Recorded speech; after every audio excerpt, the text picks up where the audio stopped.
இன்னைக்கு நாங்கள் இங்கே இந்த மீட்டிங் ஆர்கனைஸ் பண்ணது வந்து மார்ச் 20th, ஒரு வருஷமும் மார்ச் 20th அன்னைக்கு world head injury awareness day வந்து கொண்டாடப்படுறது.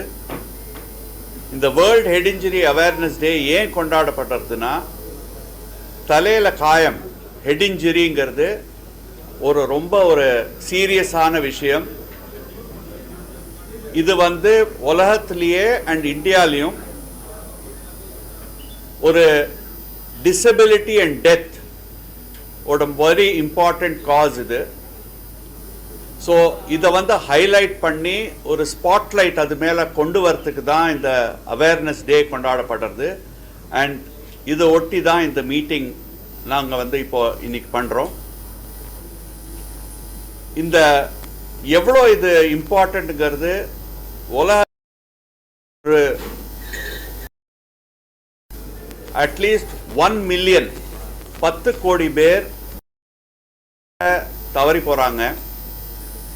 அதுக்கு 4 மடங்கு பேர் வந்து அதனால காயம், அதனால ஒரு டிசபிலிட்டி வருது. இந்தியாவில் ஒரு ஸ்டடீஸ் பண்ணியிருக்கிறதுல என்ன தெரியறதுன்னா, 25,000 people in 1 million people. அப்படின்னா 2.5% of the population வந்து annually get affected by head injury. 2.5% people வந்து head injuryனால அஃபெக்ட் ஆகிறாங்க. இந்த ஹெட் இன்ஜுரி நம்ம என்ன பண்ண முடியும்? ஒன்று, அதை வந்து இம்பார்ட்டன்ட் வந்து நம்ம வந்து ப்ரிவெண்ட் பண்ணுறது. என்ன ப்ரிவெண்ட் பண்ணலாம்? Most important cos head injury வந்து சாலை விபத்து.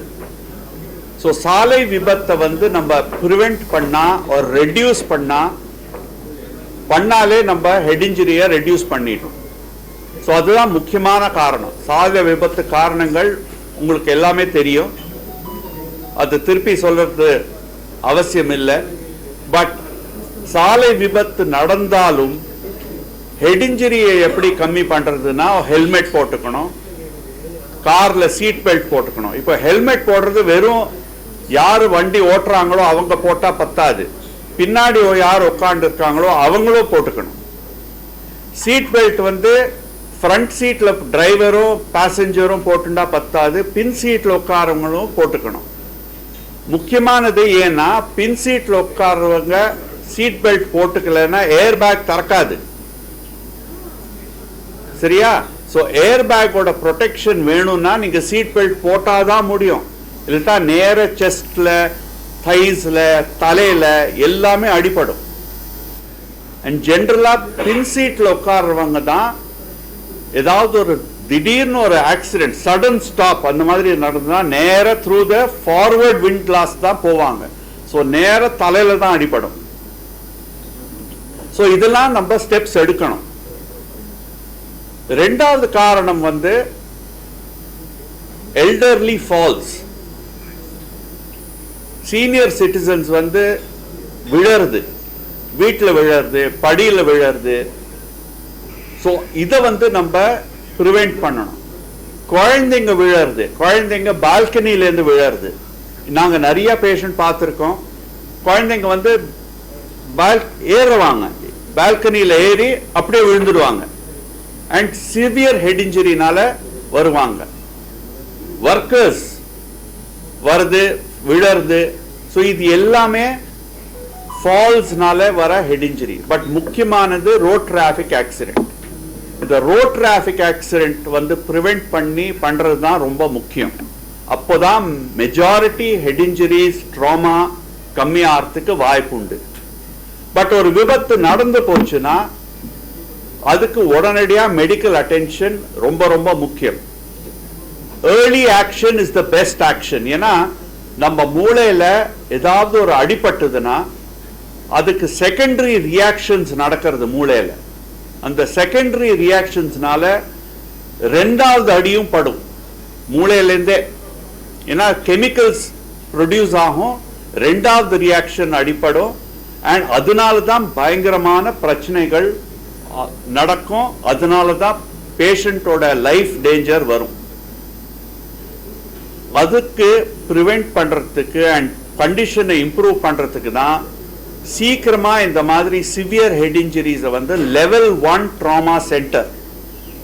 இந்த லெவல் 1 ட்ராமா சென்டர் என்னன்னா, அந்த லெவல் 1 ட்ராமா சென்டர்ல எல்லாமே இருக்கும், எல்லா ஃபெசிலிட்டிஸ் இருக்கும்.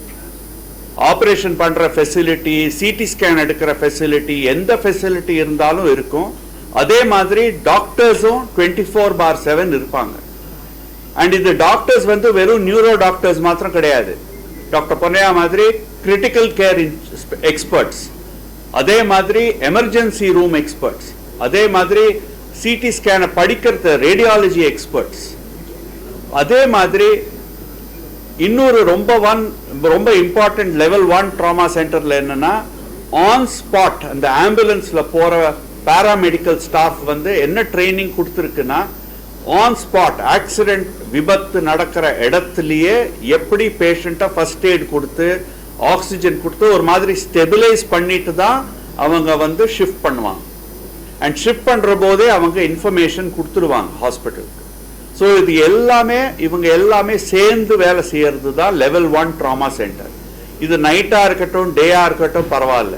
பட் இந்த மாதிரி லெவல் 1 ட்ராமா சென்டர்ஸ்ல தான் ரொம்ப சீரியஸான ஹெட் இன்ஜுரி ட்ராமா பேஷண்ட்ஸை நம்ம காப்பாற்ற முடியும், நல்ல ரிசல்ட்டை கொடுக்க முடியும். அண்ட் அதுதான் சீக்கிரமா வரணும் and to the correct place. ஒரு சீக்கிரமா ஒரு சின்ன சின்ன பிளேசஸ் வேர் லெவல் 1 இல்லாம லெவல் 4 ட்ராமா சென்டர் போனா இங்க ஃபெசிலிட்டி அவைலபிள் இல்லைன்னா it's a waste of time. So நம்ம வந்து அந்த கோல்டன் அவர் இஷ்யூவை பார்க்கணும். அந்த கோல்டன் அவர்ல we prevent secondary problems to the brain.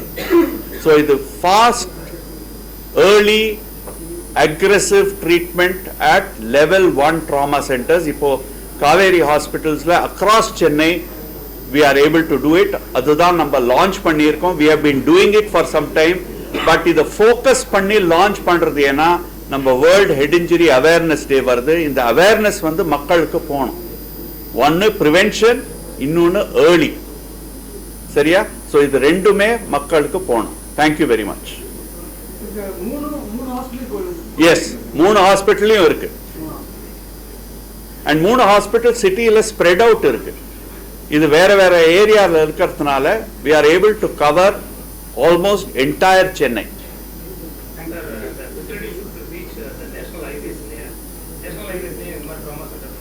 So national highwaysல என்ன பண்றாங்கன்னா, அந்த national level for head injury prevention ஒரு ப்ரோக்ராம் உண்டு.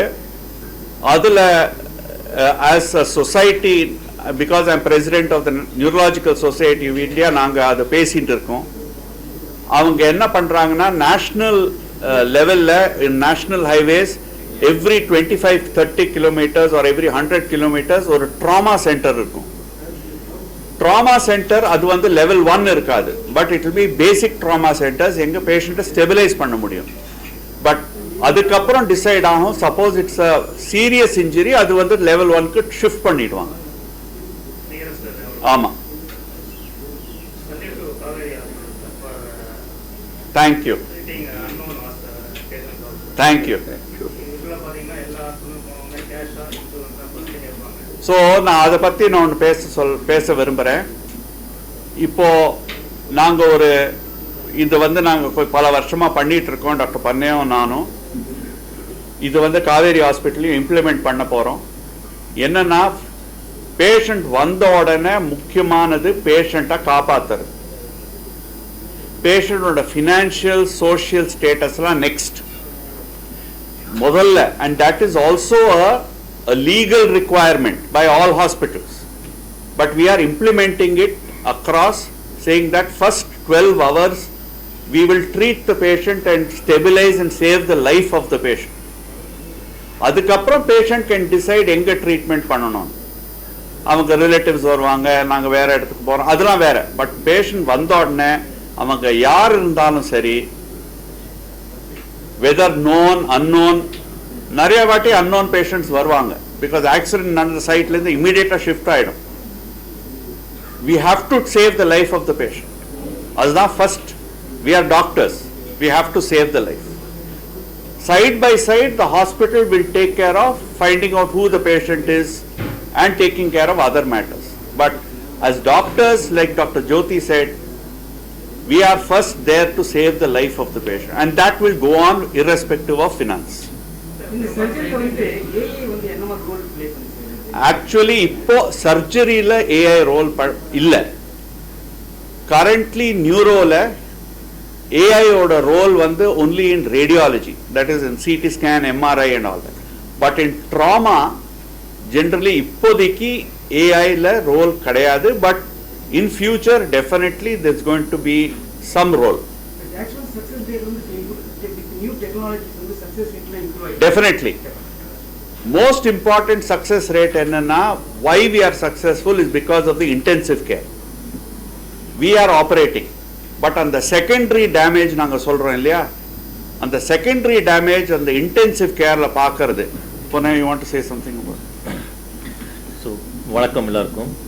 ஸோ ஹெட் இன்ஜுரி பொறுத்தளவுக்கு ஃபஸ்ட்டு இம்பேக்ட் ஆகிறது அந்த ஆக்சிடென்ட் ஆன இடத்துல ஆகிற இம்பேக்ட். அதை only way to prevent is எல்லாரும் சொன்ன மாதிரி ப்ரிவென்ஷன். அது ப்ரிவெண்ட் பண்ணுறது தான் ஹெல்மெட், சீட் பெல்ட், ரேஷ் டிரைவிங்கை ப்ரிவெண்ட் பண்ணுறது. ஸோ ஒரு இம்பேக்ட் அங்கே நடந்துருது, அது டாக்டர் கண்ட்ரோலில் கிடையாது, நம்மளோட சோஷியல் ரெஸ்பான்சிபிலிட்டி தான் அதை இது பண்ண முடியும். அடுத்த இம்பேக்ட் நடக்க வேண்டியதை நம்ம முடிஞ்ச அளவுக்கு ப்ரிவெண்ட் பண்ண முடியும். அதுக்காக தான் இந்த 11-1 ட்ராமா சென்டர் கான்செப்டே. ஸோ ஒன்ஸ் இம்பேக்ட் நடந்த உடனே பாடியில் நிறைய சேஞ்சஸ் நடக்குது. மெயினாக வந்து பாடிக்கு தேவையான ஆக்சிஜன் சப்ளை கம்மியாகலாம், ஏன்னா சரியாக ப்ரீத் பண்ணாததுனால. பாடிக்கு தேவையான பிளட் ப்ரெஷர், எஸ்பெஷலி பிரெயினுக்கு தேவைப்படுற பிளட் ப்ரெஷர் வந்து கம்மியாகலாம். எங்கேயாவது வேற எங்கேயாவது பிளட்டு போயிட்டு இருக்கும், ஹெட் இன்ஜுரி இல்லாமல் வயிறு உள்ள பிளட்டு போயிட்டு இருக்கலாம், ஃப்ராக்சர் ஆகி அது உள்ள பிளட்டு போயிட்டு இருக்கலாம், இல்லை வெளியில் காயம்பட்டு பிளட்டு போயிட்டு இருக்கலாம். ஸோ அந்த ப்ளீடிங்னால பிபி ட்ராப் ஆகும். ஸோ அதனால பிரெயினுக்கு திரும்பவும் ஆக்சிஜன் கிடைக்காது. ஸோ அது திரும்பவும் அடிப்பட்ட இடத்துல இன்னொரு அடி கொடுக்குற மாதிரி செகண்டரி இன்ஜுரிஸ் வந்து ஃபார்ம் ஆகும். ஸோ இது வந்து அடிப்பட்ட இடத்துல ஆரம்பித்து அவங்க ஆப்ரேஷன் பண்ணுற சமயத்தில், எமர்ஜென்சி ரூமில் இருக்கிற சமயத்தில், ஐசியூவில் வர்ற வரைக்கும் தொடர்ச்சியான ஒரு இது மூலமாக நடந்துக்கிட்டே இருக்கும். அதை ஒரு நிமிடமும் கண்காணித்து அதை ப்ரிவெண்ட் பண்ணுறது தான் ஒரு சக்ஸஸ்ஃபுல்லான ஒரு பேஷண்ட்டை கொடுக்க முடியும். இது வந்து ஒரு சம்டைம்ஸ் இது வந்து சர்ஜரி பண்ணுறது நான் என்ன சொல்வேன்னா, ஒரு T20 ஆடுற மாதிரி டக்குன்னு ஒரு 6 அடிச்சிடலாம். இந்த இன்டென்சிவ் கேர் நம்ம பண்ணுறது வந்து ஒரு டெஸ்ட் மேட்ச் பண்ணுற மாதிரி, நம்ம எல்லாம் டிஃபெண்ட் பண்ணி அவங்கள வந்து நம்ம மேட்சை சேவ் பண்ணுற மாதிரி பேஷண்ட்டை சேவ் பண்ணி அவங்கள கொண்டுட்டு வரணும். ஸோ இதில் ரெண்டுமே முக்கியம். இந்த ஹெட் இன்ஜுரியில் வந்து ஒன்று இமீடியட்டாக நம்ம அர்ஜென்ட்டாக பண்ண வேண்டிய விஷயங்கள், எமர்ஜென்சியாக சர்ஜரி பண்ண வேண்டியது, அந்த மாதிரி விஷயங்கள். அடுத்து சர்ஜரி தேவையில்லாத பேஷண்ட்டில் இல்லை சர்ஜரி பண்ண பேஷண்ட்டில் திரும்பவும் இம்பேக்ட் ஆகாமல் பார்த்துக்கிறது, செகண்டரி இன்ஜுரிஸை ப்ரிவெண்ட் பண்ணுறது, அந்த மாதிரியான ஆஸ்பெக்ட். இது மட்டும் இல்லாமல் பேஷண்ட் வர்றவங்க வந்து எல்லாருமே நார்மல் ஹெல்த்தி அடல்ட்டாக வரமாட்டாங்க. அவங்களுக்கு டயபெட்டிஸ் இருக்கும், அவங்களுக்கு பிபி இருக்கலாம், ஹார்ட் ப்ராப்ளம் இருக்கலாம், ஹார்ட் ப்ராப்ளத்துக்காக பிளட் தின்னர்ஸ் மெடிசன் சாப்பிட்லாம், லிவர் ப்ராப்ளம் இருக்கலாம், கிட்னி ப்ராப்ளம் இருக்கலாம், இந்த மாதிரி எதுவானா இருக்கலாம். ஸோ அதோட இம்பேக்டையும் தாக்கத்தையும் தாண்டி நம்ம அவங்கள டெவலப் பண்ணி கொண்டுட்டு வரணும். ஸோ அதுக்காக தான் இந்த லெவல் 1 ட்ராமா சென்டர் கான்செப்ட். எதனாலனா இந்த சமயத்தில் நம்ம இதை பார்க்க தவறி விட்டுட்டோம்னா அதோட பக்க விளைவுகள் வந்து பேஷண்ட் மட்டும் இல்லாமல் அந்த பேஷண்ட்டை சார்ந்திருக்கிற ஃபுல் ஃபேமிலியுமே அஃபெக்ட் பண்ணும். ஏன்னா ஒரு earning member. So head injury வந்ததுக்கப்புறம் அவரால் அவரோட வேலையை செய்ய முடியலைன்னா தென் அவங்க வருவாய் வந்து அவங்க ஃபேமிலிக்கே இழக்க வேண்டியதாக இருக்கும். அது அவங்களுக்கு ரொம்ப சிக்கல் இது பண்ணும். ஸோ ஹெட் இன்ஜுரி பொறுத்தவரைக்கும் எப்பயுமே அது ஒருத்தருடைய நோயின்னு கிடையாது, அது ஒரு ஃபேமிலியவே அஃபெக்ட் பண்ணும், அவங்களை சுற்றி உள்ளவங்களை அஃபெக்ட் பண்ணும், அவங்க சில்ட்ரனோட எஜுகேஷன் அஃபெக்ட் பண்ணும். ஸோ எல்லா விஷயங்களுமே இருக்குது. அதுக்காக தான் இந்த ஹெட் இன்ஜுரி அவேர்னஸ் டே, அந்த மாதிரி விளைவுகளை தடுக்கிறதுக்காக தான் இந்த ஹெட் இன்ஜுரி அவேர்னஸ் டே.